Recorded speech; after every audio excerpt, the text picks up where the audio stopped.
Accident investigator Vladimir Biryukov has finally discovered the terrifying sequence of events that made Aeroflot's Flight 593 fall to Earth.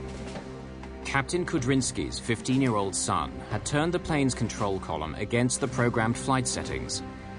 This disconnected the autopilot without warning from the ailerons which turned the plane. There. Hold it long enough and it disconnects. How long? The aircraft then began an uncontrolled turn to the right, which got steeper and steeper. But why didn't anyone realize the autopilot had disconnected? Another peculiarity of the plane is that it has no alarm signaling the disengaging of the autopilot in the list channel.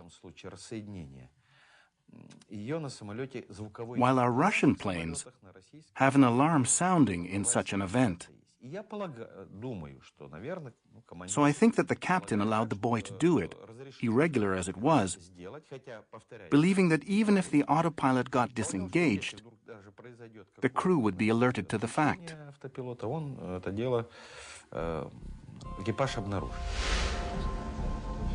A310 Airbus has only a small light to tell the crew the autopilot has disconnected. There's no alarm. And the Russian crew was obviously unaware of it. But there's also another reason why no one realized what was happening. The autopilot still appears to be working normally because it's controlling the plane's other functions. Although the plane is now banking, the situation isn't yet critical. At this point, if the crew takes the proper action, they can still stabilize the plane. Eldar is the first to notice that the artificial horizon is at an angle. Why is it turning? Is it turning by itself? Yes, it is. The three pilots don't understand this at all.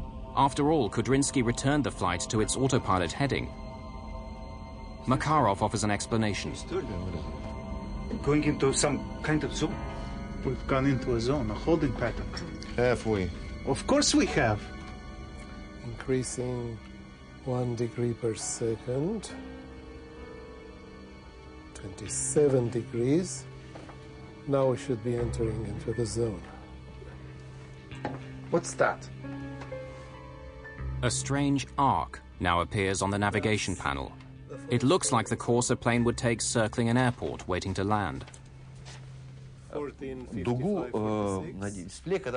There appeared an arc very much resembling the arc that appears on the display when a plane enters a waiting zone. There are waiting zones around airports. When too many planes accumulate, they enter such a zone and circle around while they wait. But there could be no such zone at that point on the route. And yet we hear in the voice recording, "Hey, we're entering a zone." This false holding zone distracts the crew for 9 seconds.